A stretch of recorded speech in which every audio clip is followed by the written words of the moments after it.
Assalomu alaykum, kanalimiz kuzatuvchilari, hammaga xayrli kun. Biza videolarimizni boshladik. Sizlarga bir zo'r yangilik aytib o'tacakman. Bizani Akbar avtozapchas do'konimiz yonida ko'ra ustaxonamiz bor edi. Hozir moya almashtirish joyi tayyorlayapmiz. Xudo xolasa qaytadan remont etib ko'rishingiz mumkin. Xudo xolasa inachi bola, xudo xolasa chiroyli etib avtolarni almashtirib beradi. Tez kunlarda necha kun ishga tushadi dedi, xudo xolasa? Xudo xolasa ish haftaning oxirlaridan ishga tushiramiz.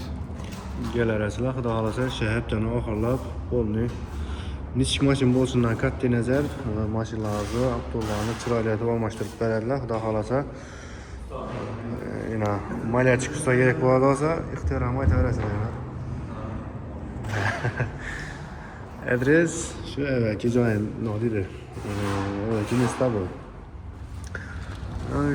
Hazarasida bog'eran to'yxonasi, Libeda mol bozor. Shuni to'g'risindaydi do'stlar.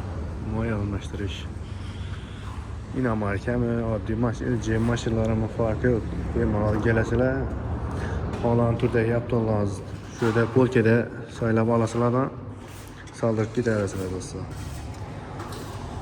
Kanalimizda toza bo'lsangiz, podpisatsiya tugmasini bosib, videoni rivoji uchun bir like ham bosib qo'yasizlar do'stlar. Hammaga katta rahmat. Sog' bo'linglar, salomat bo'linglar.